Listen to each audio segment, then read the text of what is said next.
गौतम बुद्ध, जिन्होंने संसार को मध्यम मार्ग और सम्यक दृष्टि का ज्ञान दिया, उन्होंने जीवन के हर क्षेत्र में संतुलन और करुणा का संदेश दिया।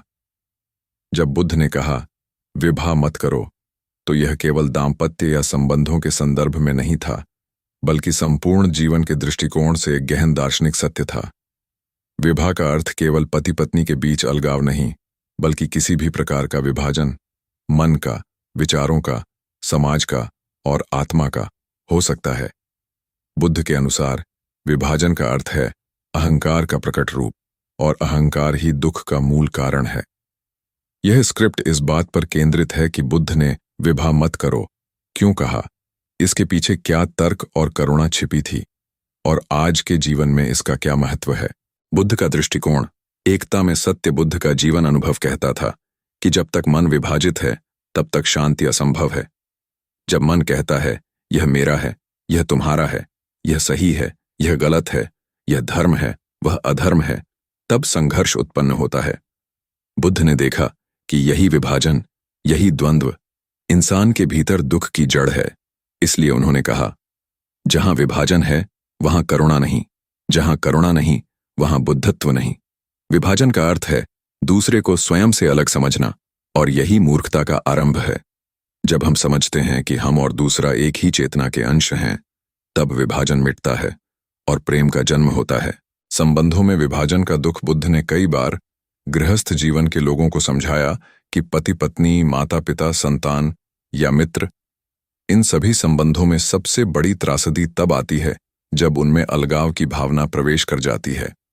जब हम कहते हैं तुम मेरे नहीं रहे, अब हमारे विचार नहीं मिलते, मैं तुम्हारे बिना अच्छा हूं, तो यह मन की एक दीवार खड़ी करता है।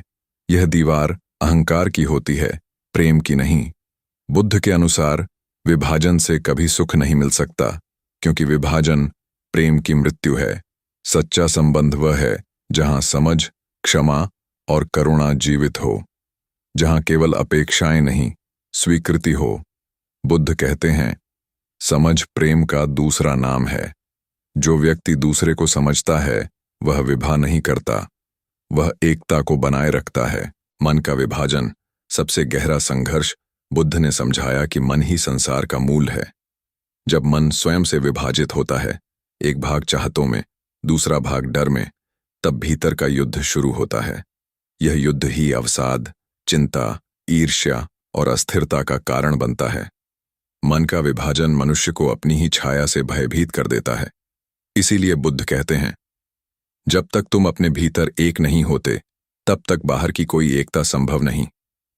जब मन शांत होता है, तब विचार स्पष्ट होते हैं। जब विचार स्पष्ट होते हैं, तब निर्णय बुद्धिमान बनते हैं, और जब निर्णय बुद्धिमान होते हैं, तब विभाजन मिट जाता है। समाज में विभाजन अज्ञान का परिणाम। बुद्ध ने अपने समय में देखा था कि समाज जातियों, मतों और संप्रदायों में बंटा हुआ था। लोग अपने अपने मत के नाम पर एक दूसरे से घृणा करते थे। बुद्ध ने कहा, किसी को उसके जन्म से नहीं, कर्म से ब्राह्मण या शूद्र कहा जाना चाहिए। उन्होंने समाज में समानता और एकता का संदेश दिया। उनका कहना था कि विभाजन केवल अज्ञान का प्रतीक है। जब ज्ञान का प्रकाश आता है तो भेद मिट जाते हैं। आज भी हम देख सकते हैं कि धर्म, राजनीति, भाषा और विचारधाराओं के नाम पर कितने विभाजन हैं। हर विभाजन हमें बुद्ध से दूर और दुख के करीब ले जाता है।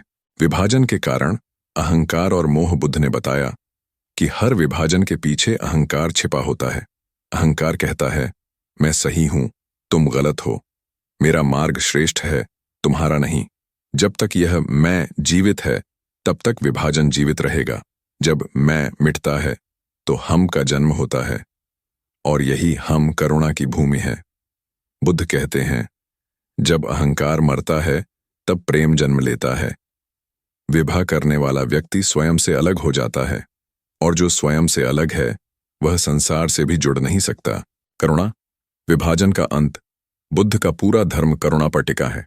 करुणा का अर्थ है दूसरे के दुख को समझना और उसमें सहभागी होना। जब करुणा होती है तो विभाजन अपने आप समाप्त हो जाता है। बुद्ध ने कहा, करुणा ही वह सेतु है जो आत्मा और जगत को जोड़ती है। जिसके भीतर करुणा है वह किसी से भी वैर नहीं रख सकता। वह किसी के प्रति द्वेष, घृणा या